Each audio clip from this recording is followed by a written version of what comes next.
Students, நம்ம இந்த வீடியோல CBSE class 10 ஸ்டூடெண்ட்ஸ்க்கான arithmetic progression question number 15 ல இருந்து பார்க்க போறோம். இதுக்கு முன்னாடி இருக்க எல்லா எக்ஸசைஸோட வீடியோஸும் நம்ம சேனல்ல அவைலபிளா இருக்கு. தேவைப்படுற ஸ்டூடெண்ட் அதை பார்த்துக்கோங்க. Question number 15 ல for what values of n or the nth terms of two APs are equal அப்படின்னு கேட்டிருக்காங்க.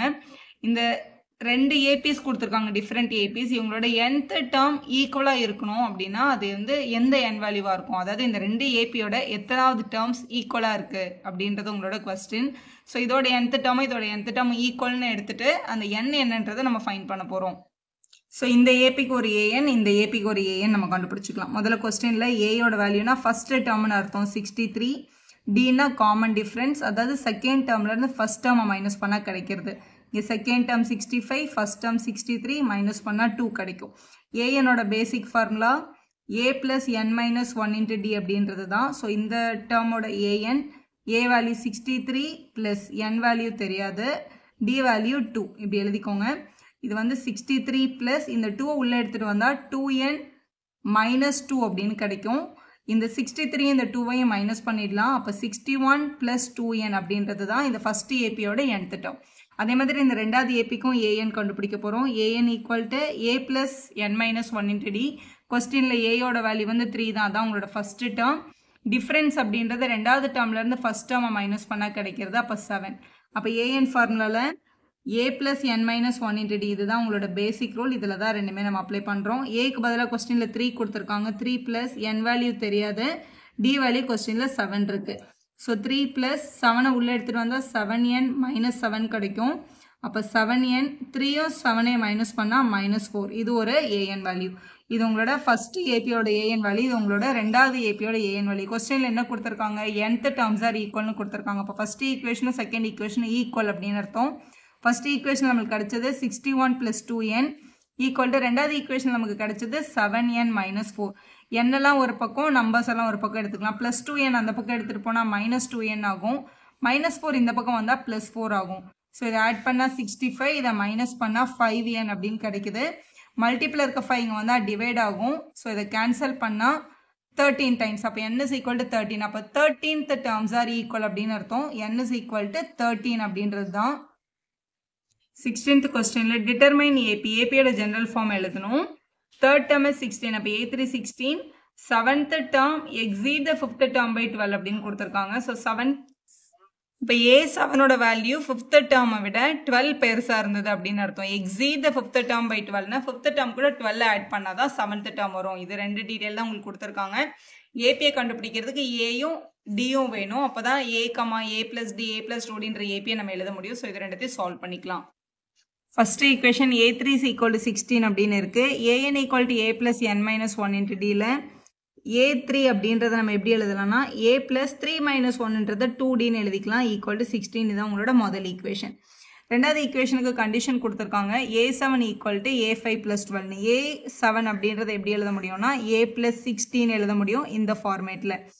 A5ன்றதை எப்படி எழுதலாம், a plus 4dன்னு பிரித்து எழுதிடலாம். இங்கே plus 12 இருக்குது. ஸோ ஏடி எல்லாம் ஒரே பக்கம் எடுத்துகிட்டு வரும். அப்போ இங்கே a plus 6d இருக்குது, இந்த பக்கம் இருக்க ப்ளஸ் ஏ இங்கே வந்தால் மைனஸ் ஏ, ப்ளஸ் 4d இங்கே வந்தால் -4d ஈக்குவல் டு 12. ப்ளஸ் ஏவும் மைனஸ் ஏவும் கேன்சல் ஆகிடும். 6dயில் 4d மைனஸ் பண்ணால் 2d is equal to 12. Multiple இருக்க 2 அந்த பக்கம் நான் டிவைட் ஆகிடும். இப்போ 12/2ன்னு எழுதிக்கலாம். ஸோ கேன்சல் பண்ணால் நமக்கு 6 கிடைக்குது. d is equal to 6. d is equal to 6 அப்படின்றத ஈக்குவேஷன் 1ல் சப்ஸ்டியூட் பண்ணிக்கோங்க.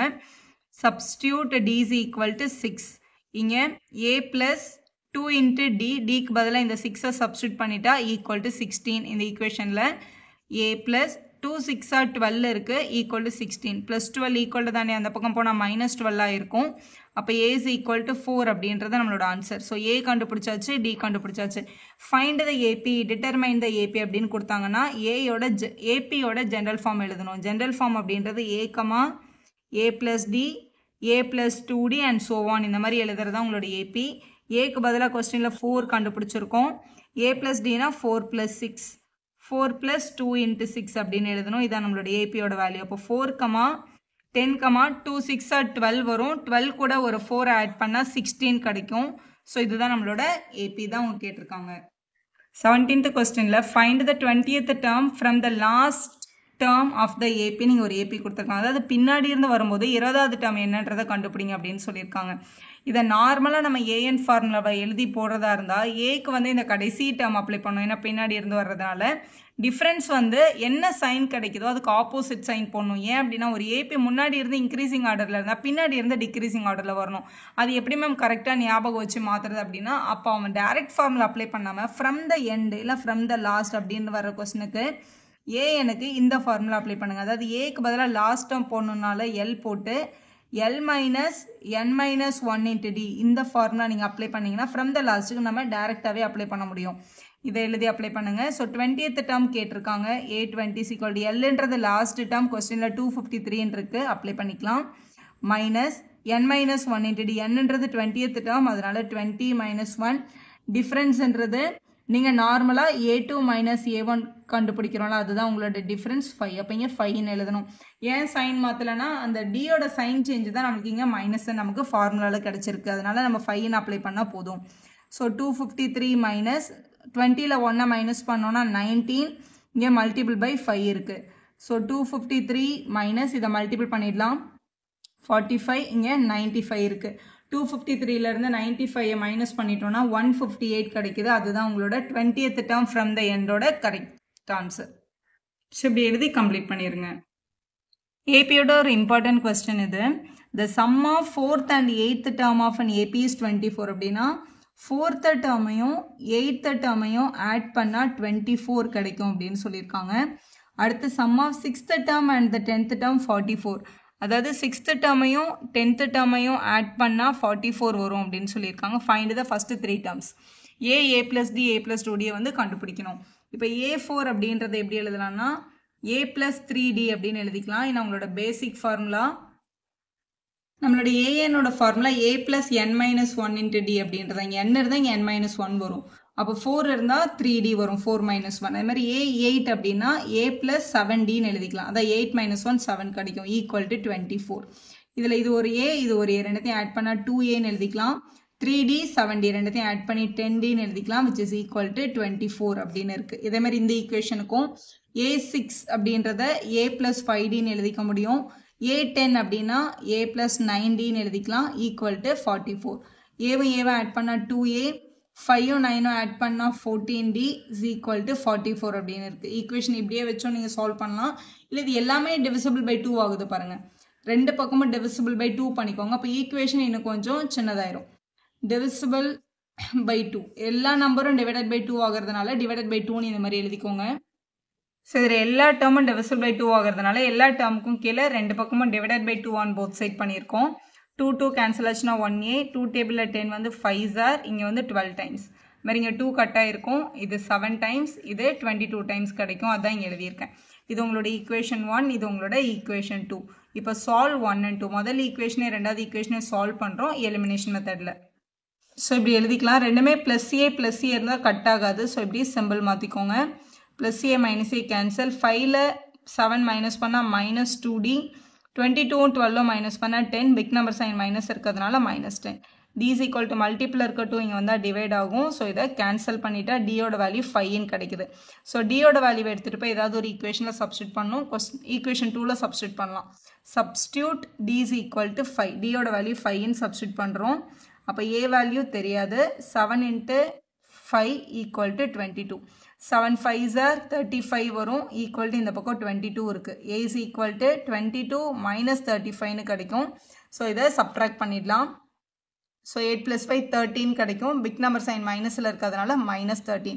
கொஸ்டினில் என்ன கேட்டிருக்காங்கன்னா find first 3 terms of an AP கேட்டிருக்காங்க. 3 டேர்ம்ஸ் இப்படி எழுதிருங்க. 3 terms A plus D A plus 2D கண்டுபிடிங்க. A வேல்யூ மைனஸ் 13 கண்டுபிடிச்சிருக்கோம். A plus D வந்து 5, மைனஸ் 13 + 5. A plus 2Dக்கு மைனஸ் 13 + 2 டைம்ஸ் 5 எழுதிக்கோங்க. 2 5s are 10 வரும், 13ல் மைனஸ் பண்ணால் மைனஸ் 3. மைனஸ் 13 மைனஸ் 8 மைனஸ் 5ன்றது தான் first 3 terms of an AB.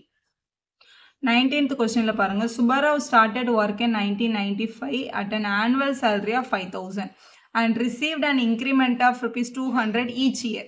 First அவரோட ஜாபை வந்து 5,000 rupees ஆனுவல் இன்கமில் ஸ்டார்ட் பண்ணியிருக்காரு. அப்போ ஃபஸ்ட்டு இயர் அவரோட பே வந்து அந்த இயர் ஃபுல்லாக 5000 இருந்திருக்கும். அந்த இயர் முடிஞ்சதுக்கப்புறம் 200 rupees அவருக்கு இன்க்ரிமெண்ட் கொடுத்துருப்பாங்க. அப்போ நெக்ஸ்ட் அகாடமிக் இயரில் அவரோட இன்கம் வந்து 5200. அடுத்த இயர் ஸ்டார்ட் ஆகும்போது இன்னொரு 200 rupees கொடுத்துருப்பாங்க, 5400. இப்படி வந்து இன்க்ரீஸ் ஆகிட்டே இருந்திருக்கும் அவரோட சேலரி.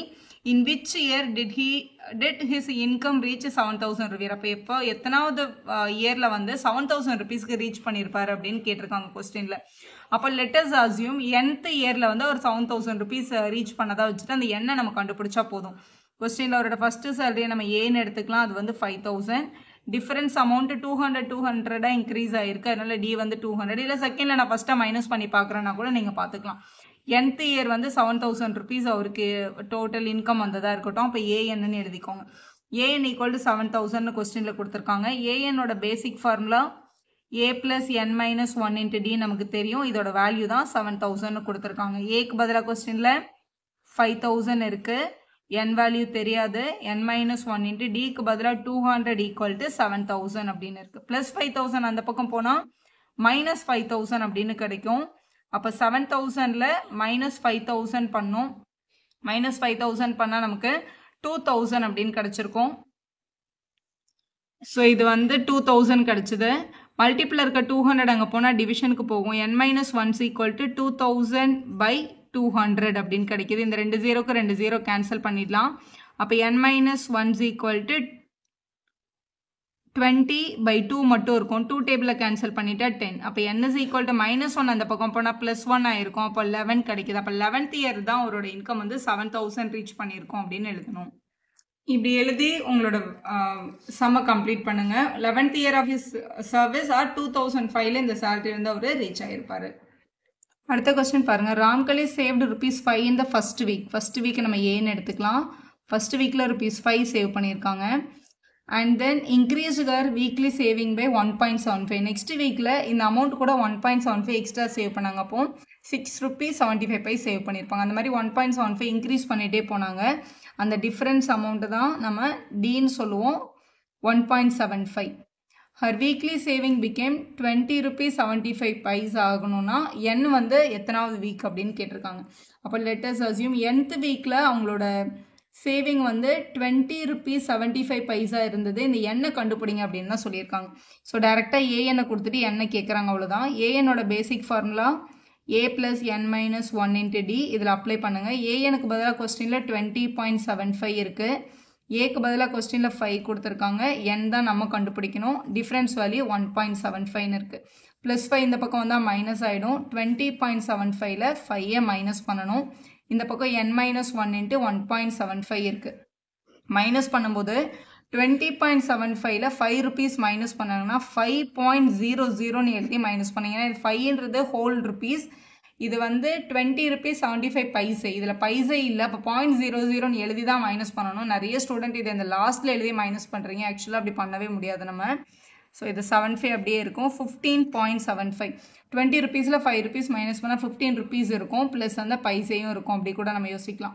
இப்போ 75.75 இருக்குது. இங்கே 1.75 டேர்ம் மல்டிப்பிள் இருக்குது. இந்த பக்கம் வந்தால் டிவிஷனுக்கு வரும். அப்போ 1.75 எழுதிக்கலாம். இந்த பக்கம் n minus 1 into dன்னு இருக்குது. டியோட வேல்யூ தான் நம்ம 1.75 அப்ளை பண்ணியிருக்கோம். n minus 1. இப்போது இதை டிவைட் பண்ணணும். 15.75 1.75ஆல் டிவைட் பண்ணணும். இந்த மாதிரி டெசிமல் நம்பரில் டிவிஷன் வந்ததுன்னா 2 நம்பரே ஹோல் நம்பரில் மாற்றுங்க. இங்கேயும் பாயிண்ட்டுக்கு அப்புறம் 2 நம்பர் இருக்குது, இங்கேயும் பாயிண்ட்டுக்கு அப்புறம் 2 நம்பர் இருக்குது. மல்டிபிள் அண்ட் டிவைட் பை 100 பண்ணிக்கோங்க. மேலே 100 கீழே 100ஆல் மல்டிபிள் பண்ணால் மேலே 1575யும் கீழே 175யும் கிடைக்கும். இதை நார்மலாக நம்ம கேன்சல் பண்ணலாம். இதை நீங்கள் 5 டேபிளில் கேன்சல் பண்ணிகிட்டே வரலாம். ஸோ இப்படி 5 டேபிளில் கேன்சல் பண்ணலாம். 63/7 வருது. 1 டைம் 9 டைம். அப்போ இதை கேன்சல் பண்ணால் 9 கிடைக்குது. 9 is equal to n minus 1. -1 இந்த பக்கம் வந்தால் +1 ஆயிருக்கும். 9 + 1 10 தான். அப்போ 10th வீக் தான் உங்களோட சேவிங் வந்து 20.75 சேஞ்ச் ஆகிருக்கும். அதுதான் உங்களோட கரெக்டான ஆன்சர். ஸோ 10th வீக் அப்படின்னு எழுதி சம்ம கம்ப்ளீட் பண்ணணும். வீடியோ யூஸ்ஃபுல்லாக இருந்தால் ஒரு லைக் போடுங்க. உங்கள் ஃப்ரெண்ட்ஸ்க்கும் ஷேர் பண்ணுங்கள். Subscribe our channel for more videos.